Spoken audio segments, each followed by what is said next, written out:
नमस्कार। संतोष की रिपोर्ट में आप सबों का स्वागत है। और आज हम संतोष की रिपोर्ट में बात प्रशांत किशोर की करने जा रहे हैं। प्रशांत किशोर को लेकर ऐसा लग रहा है जैसे कोई ताकत है जो उसे बिहार में स्थापित करना चाहता है। कोई एक ऐसा रणनीतिकार है जो चाहता है कि प्रशांत किशोर बिहार की राजनीति में एक ऐसी धुरी बनकर उभरे कि ये जो टू पोलर जो राजनीति है ना, उस राजनीति को तोड़ा जा सके। अगर टू पोलर ऑफ पॉलिटिक्स क्या है? नीतीश नहीं तो लालू, लालू नहीं तो नीतीश, दोनों एक दूसरे के पराय बने हुए हैं। 90 के बाद तो यही स्थिति है ना, दोनों साथ हैं तो फिर किसी की बात नहीं बनती है। तो ऐसा लग रहा है कि प्रशांत किशोर के पीछे जो ताकत है वो ताकत उस टू पोल जो पॉलिटिक्स है उसको तोड़ना चाहता है। अब देखिए, बीपीएससी कल नोटिस जारी करती है, वो भी प्रशांत किशोर के नाम से। क्या आप हमें बताइए कि कैसे आपने जो कहा कि सीटें बिकती है, मीडिया में चर्चा में फिर वो आ गए। मतलब पिछले 10 दिनों से अगर देखें तो लगता है जैसे प्रशांत किशोर के रणनीति को कोई एक अलग दिशा देने की कोशिश कर रही है। एकदम गौर से देखिए तो बहुत कुछ समझ में आ जाएगा। लाठीचार्ज की घटना, गांधी मैदान से उनको उठाना, कोर्ट से जिस तरीके से बेल होने के बावजूद भी बेऊर तक ले जाना, पुलिस अभिरक्षा में प्रेस कॉन्फ्रेंस करना, बीमार होना, फिर वेदांता में भर्ती होना, फिर आईसीयू में जाना, फिर आईसीयू से बाहर निकलना, ये कहना कि अभी भी हम अनशन पर हैं ही। इन सारी बातों पर अगर गौर करिए तो आपको लगेगा कि कोई ताकत है जो प्रशांत किशोर को प्रमोट कर रहा है।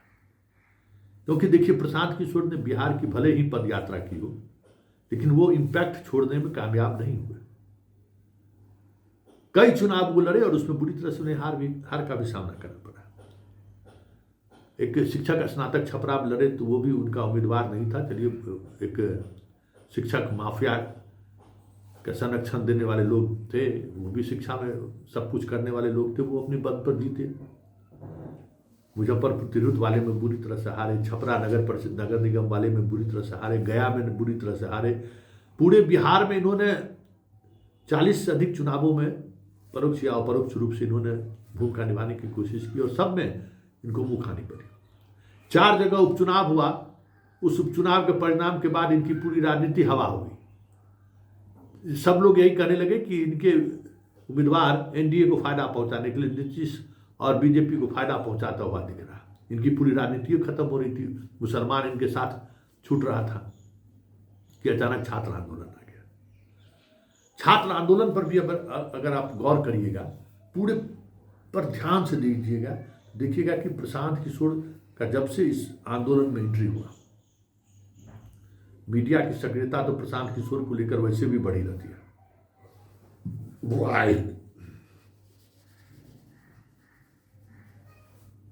प्रशांत किशोर के एंट्री होने के साथ मीडिया की सक्रियता तो वैसे भी बढ़ जाती है। राष्ट्रीय फलक पर जो मीडिया है, जहां प्रशांत किशोर की लॉबी काफ़ी मजबूत है और काम करती रहती है, वो लॉबी चाहे प्रशांत किशोर कहीं भी किसी भी स्थिति में रहे, वो अपने तरीके से चीज़ों को सेट करते रहते हैं। तो वो बातें सामने आ गई। उसके अलावा पुलिस की एक्शन पर देखिए, ठीक लाठीचार्ज होने से पहले प्रशांत किशोर का बाहर निकलना, गांधी मूर्ति के पास पहुंचना, उसकी वजह से जो उनको डेंट लगा, उनकी पर्सनालिटी को धक्का जो लगा, नहीं तो अगर उस दिन एक लाठी वो खा गए रहते तो फिर नेता बन ही गए रहते। लेकिन अब जो भी हुआ वहाँ से हटे, उनका कहीं न कहीं उनको धक्का लगा, फिर छात्रों को कह देना कंबल वाली बात। तो ये सब चीज़ें चल रही थी, क्योंकि मेरा मानना है कि प्रशांत किशोर कहीं से भी पॉलिटिकल व्यक्ति नहीं है और न पॉलिटिकल समझदारी है। पता नहीं अब कैसे ये स्ट्रेटजी बनाते थे मोदी और नीतीश का, ही भगवान जाने। लेकिन जो स्थिति दिखने को आ रहा है, कोई ऐसा भी नहीं है कि कुछ खास कोई बड़ी बात दिख रही हो कि इनके आंदोलन में आने से कोई बड़ा बदलाव हो गया हो, सोशल मीडिया पर कुछ अलग तरीके का अभियान शुरू हो गया हो, ऐसा भी देखने को नहीं मिला। जमीन पर भी देखने को नहीं मिला। लगा ही नहीं कि प्रशांत किशोर जैसे जिसके बारे में इतनी बड़ी बड़ी चर्चा है, उनके हाथ में नेतृत्व आ गया है इस आंदोलन का, तो कुछ नई बातें दिख रही, कुछ भी नहीं, वही घिसा पिटा चीज दिख रहा था। हाँ, एक बात जरूर दिखा कि इस पूरे आंदोलन के दौरान प्रशांत किशोर कैसे बिहार की राजनीति में स्थापित हो, इसके लिए एक बड़ी ताकत उनको कह सकते हैं कि संजीवनी दे रहा है। और प्रशांत किशोर उस संजीवनी का कितना इस्तेमाल कर पाते हैं राजनीति में स्थापित करने में, ये तो वक्त बताएगा, लेकिन संजीवनी को दिया जा रहा है और उस संजीवनी की वजह से वो कोशिश कर रहे हैं, दिख रहे हैं। वैसे आज उनकी कोशिश थी कि भाई एक बड़ा आंदोलन फिर सड़क पर हो, लेकिन टाटा फिस हो गया।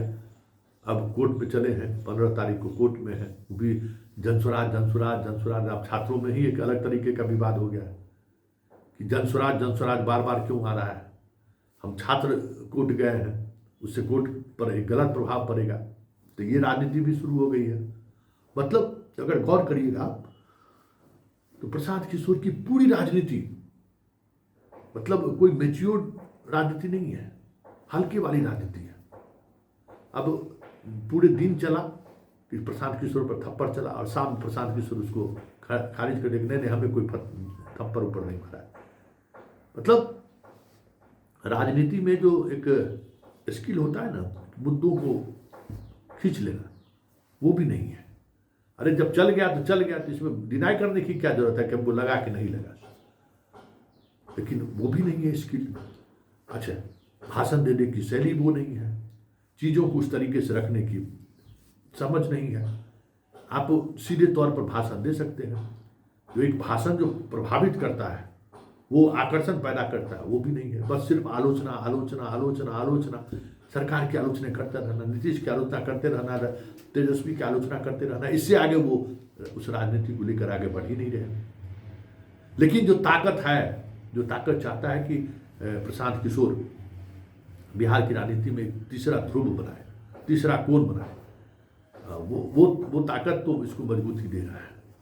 और बीपीएससी का नोटिस व्यक्तिगत रूप से प्रशांत किशोर का भेजा जा रहा है, कहीं कहीं उसी अदृश्य ताकत का ये खेल है जो एकदम स्थापित करने पर लगा हुआ कि किसी तरीके से बिहार की राजनीति में प्रशांत किशोर स्थापित हो जाए और एक ऐसा थर्ड फ्रंट ये बना ले जो थर्ड फ्रंट आरजेडी और जदयू दोनों को नुकसान पहुंचाए। ये भी साफ दिख रहा है, क्योंकि जितना हमलावर ये नीतीश पर होते हैं, उससे थोड़ा ही कम हमलावर आरजेडी पर होते हैं। दोनों पर सामान्य तौर पर हमलावर होते हैं, लेकिन बीजेपी की जब बात आती है तो प्रशांत किशोर थोड़ा चुप हो जाते हैं।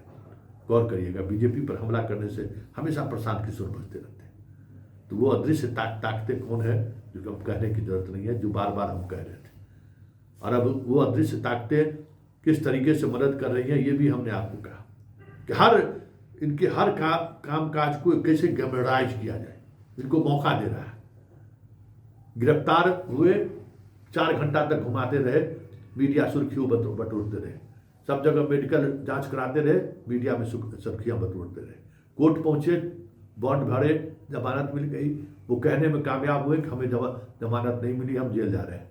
जबकि वहाँ जो पुलिस पदाधिकारी था उसको इस बात का खंडन करना चाहिए था, मजबूती से रखना चाहिए, लेकिन सब कुछ लगा जैसे स्क्रिप्टेड है। बेऊर जेल नहीं जाके बेऊर थाना पर गए, कागज छूट गया। आज भी कह रहा है वकील कि कागज छूट गया। ऐसा होता है क्या? बिना कागज लिए को सिपाही जाता है क्या बेऊर जेल? है क्यों कागज छूट जाएगा भाई? बिना कागज का क्यों जाएगा वो? तो ये सारी पटकथाएं जिस तरीके से लिखी गई है, वो पटकथा लिखने वाला जो भी हो, लेकिन पटकथा के सहारे प्रशांत किशोर को बिहार की राजनीति में स्थापित करने की कोशिश हो रही है, ये साफ दिख रहा है। अब प्रशांत किशोर के स्किल पर निर्भर करता है कि वो इस अवसर को कितना भुना पाते हैं, इस अवसर को का कितना लाभ ले पाते हैं। वैसे अवसर हर दिन हर पल उनको मुहैया कराया जा रहा है ताकि वो बिहार की राजनीति में थर्ड फ्रंट का गठन कर ले।